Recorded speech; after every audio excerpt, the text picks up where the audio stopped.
Dan juga Neglek Kenembek 11.30 doh ia akan bersama tetamu Maihi Asyik untuk Jumaat Isdo jam 11.30 pagi doh bersama Encik Lim Zihui, iaitu Timbalan Ketua Pengarah Operasi Jabatan Meteorologi Malaysia, dan juga anda akan nak kongsikan topik bersediakah kita dengan cabaran perubahan iklim yang akan nak kongsilah bersama-sama untuk Yahya. Kita lihatlah ya beberapa minggu ni keadaan cuaca di negara kita ni telah mula lembap dan kita ada jugalah melihat banyak paparan berita keadaan cuaca yang orang kata tu ekstrim di luar negara dan juga ada beberapa tempat di negara kita. Jadi bagaimana pula dari pihak meteorologi untuk melihat keadaan ini, adakah normal ataupun sebaliknya? Bagaimana tu Cik Lim? Okey, terima kasih. Dan untuk makluman, dalam tempoh masa ni negara kita dalam fasa monsun peralihan. Di mana kita sedia maklum monsun peralihan ni telah bermula sejak 3 Oktober yang lalu. Dan kita jangkakan berterusan sehingga pertengahan bulan November nanti sebelum monsun timur laut bermula. Yeah. Jadi semasa tempoh peralihan monsun ni lazimnya angin lemah dari pelbagai hala dan pada masa yang sama ribut petir kerap berlaku pada sebelah petang dan juga awal malam. Pada masa yang sama garis badai di Selat Melaka pada sebelah pagi dan berkemungkinan di Laut Cina Selatan berhampiran Sabah dan Sarawak. Jadi garis badai ini juga kerap berlaku pada masa tempoh peralihan monsun.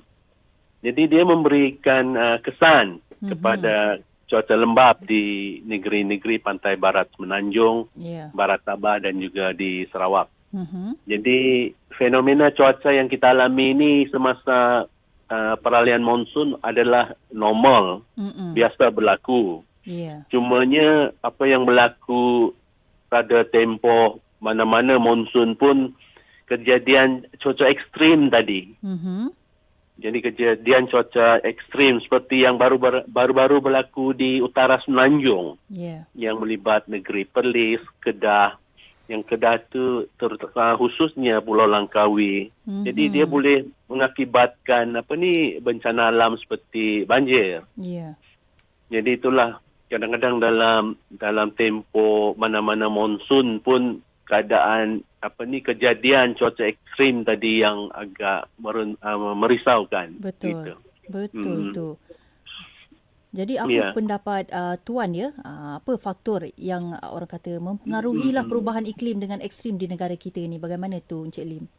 Baik, yang terbaru apa yang berlaku di negara kita ni cuaca agak lembap seperti apa yang kita lalu pada monsun barat daya yang lepas, di mana cuaca kita pun agak lembap daripada biasa. Jadi apa yang berlaku sebetulnya ialah ada kaitan dengan fenomena La Nina yang berlaku secara global. Jadi fenomena La Nina ni berlanjutan sehingga sekarang dan dijangka akan berlaku sehingga awal tahun depan pada intensiti yang lemah.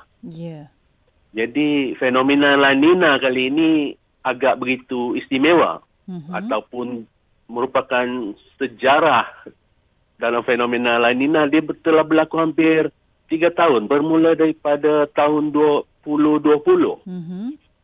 Jadi fenomena ni agak begitu panjang temponya, lazimnya dia tak begitu panjang. Tapi kali ini hampir dah 3 tahun kesan La Nina pada cuaca lembap di negara kita. Jadi pengaruh fenomena ini akan berterusan lah. Begitu ya. Jadi itu yang mempengaruhi ekstrim di negara kita ya. Jadi bila dengan keadaan cuaca yang orang kata tak tentu kan, dan yang kita alami sekarang ni lah, contohnya dengan keadaan cuaca panas sebelah pagi, tiba-tiba petang pula, sebelah petang tambahan lagi hujung tahun dan orang kata tiba pula monsun timur laut. Keadaan cuaca tu agak buruk. Lepas tu hampirlah seluruh tempat negara kita ni. Bagaimana tu Tuan untuk persediaan daripada Met Malaysia ya dengan keadaan cuaca yang tidak menentu sekarang ni? Baik, dengan keadaan cuaca yang tak menentu, pengaruh perubahan iklim. Jadi Met Malaysia dalam sepanjang masa Ya. sebetulnya kita berusaha meningkatkan kemampuan sistem amaran awal bencana jabatan, Ya. iaitu berkaitan dengan berkaitan peningkatan keupayaan pemantauan. Kita naik taraf Ya. sistem pemantauan jabatan, di mana stesen-stesen pencerapan bumi, kita naik taraf stesen-stesen pencerapan kita naik taraf pemprosesan maklumat bagi tujuan pengesanan awal cuaca buruk tadi. Jadi apabila kita dapat mengesan kejadian cuaca buruk tadi, maklumat-maklumat ini bolehlah dihebarkan kepada orang ramai melalui amaran-amaran cuaca buruk yang dikeluarkan oleh jabatan dari masa ke masa. Betul. Begitu juga dengan peningkatan dalam sistem penyampaian maklumat, di mana kita telah beralih daripada cara kaedah yang maklumat di hujung jari, contohnya aplikasi telefon pintar, apps, iaitu My Cuaca. Jadi bolehlah download aplikasi My Cuaca, di mana semua maklumat-maklumat terkini, amaran-amaran cuaca terkini ada di dalam aplikasi tersebut. Ya, betul. Jadi pada masa yang sama kita juga tambah baik SOP dalam penyediaan dan penyebaran amaran. Kita juga meningkatkan sesi libat urus dengan agensi-agensi pengurusan bencana di peringkat pusat, negeri dan juga daerah. Jadi itu adalah di antara persediaan-persediaan yang dilakukan oleh Met, dan akan berterusan kita meningkatkan kemampuan kita dalam pemantauan cuaca di negara kita. Ya, betul, Tuan. Ya. Dan bila kita tengok app ni, kita pun akan rasa bersedialah kemungkinan-kemungkinan yang akan berlaku. Betul ya, Puan? Tuan? Betul. Saya Puan pula, Tuan. Betul. Ya, jadi betul, maklumat di hujung jari sekarang mudah. Ada handphone, ada internet, dan kita dapat maklumat berkaitan yang terkini. Ya, betul. Jadi kita tak perlulah mendapat WhatsApp atau maklumat viral yang palsu tadi, yang membimbangkan. Jadi dengan aplikasi My Cuaca tadi, saya harap orang ramai dapatlah maklumat yang terkini, yang lebih. Jadi kita melihatlah heboh sangat di media sosial, ada juga beberapa jangkaan dan juga andaian seperti kita cakap tadi, kita cerita tadi kan mengenai amaran dari beberapa pihak yang mengatakan banjir besar akan berlaku pada penghujung November ni lah. Jadi apa pendapat daripada pihak Cik Lim dan berkenaan dakwaan-dakwaan inilah, dan adakah andaian dan juga ramalan keadaan cuaca boleh diunjur dan dijangkakan boleh berlaku untuk beberapa minggu atau bulan yang mendatang, atau sebaliknya? Bagaimana tu, Cik Lim? Baik, terima kasih. Okay. Apa yang kita jangkakan dalam tempoh masa ini, monsun peralihan berlaku sehingga pertengahan November nanti. Jadi kita jangkakan monsun timur laut dijangka akan bermula pada pertengahan bulan November. Itu yang dikatakan banjir berlaku pada tempoh masa tersebut. Jadi lazimnya semasa monsun timur laut, negeri-negeri di pantai timur, Semenanjung, di Sabah dan juga Sarawak. Jadi dalam tempoh monsun timur laut bermula pertengahan November nanti sehingga sekitar bulan Mac tahun depan. Jadi hujan lebat untuk beberapa hari yang berterusan mungkin berlaku. Jadi dia boleh mendatangkan banjir. Dia boleh mengakibatkan banjir. Jadi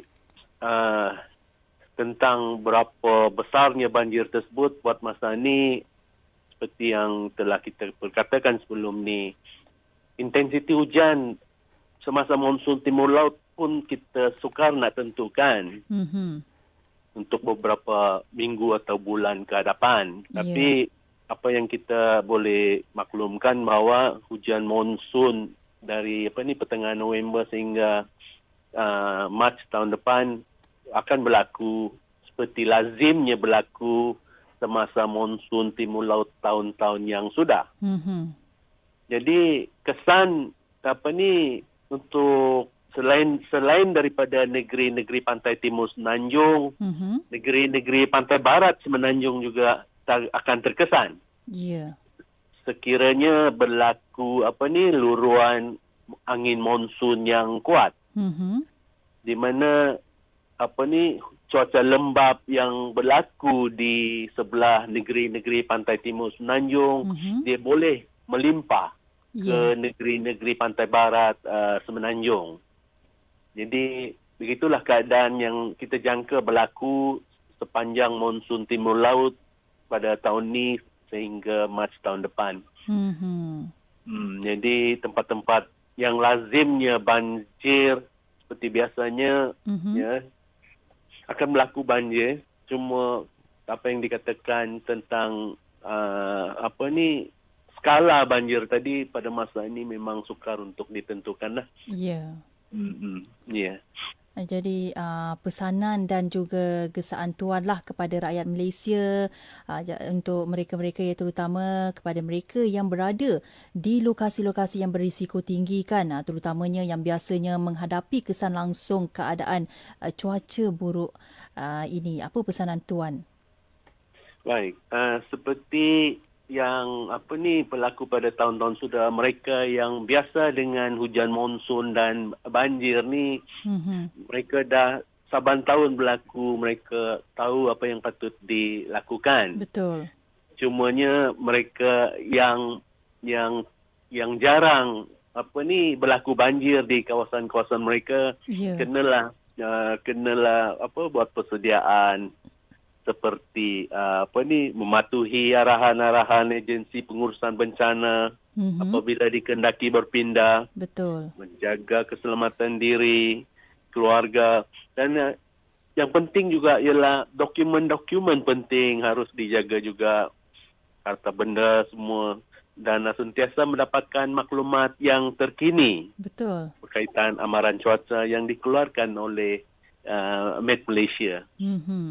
Jadi semasa jika berlaku hujan lebat yang berterusan dan keadaan paras air sungai meningkat, jadi kena bersedia untuk berpindah ke kawasan yang lebih tinggi. Betul tu. Jadi itulah gesaan dan pesanan saya sekiranya berlaku hujan lebat berterusan dan banjir nanti. Ya, betul. Sebab kita tak jangka benda tu akan berlaku. Macam Cik Lim kongsikanlah tadi. Mungkin tempat-tempat yang biasa tu memang dorang dah tahu dah dorang akan dilanda, kawasan mereka akan dilanda banjir. Yang kawasan-kawasan yang tidak pernah. Yang ini kita takutkan. Macam yang berlaku sebelum ni di Selangor. Tiba-tiba banjir. Itu pun perkara-perkara yang kita tidak jangka. Di luar jangkaan. Betul. Jadi perkara-perkara begini banyak memberi kita pengajaran lah supaya kita lebih bersedia untuk bila-bila masa sahaja. Betul. Apa pun terima kasih pada Cik Lim banyak berkongsi mengenai keadaan situasi semasa kita lah nak hujung-hujung tahun ni. Bersediakah kita dengan cabaran perubahan iklim? Apa pun terima kasih kepada Cik Lim bersama kami Aisyah FM.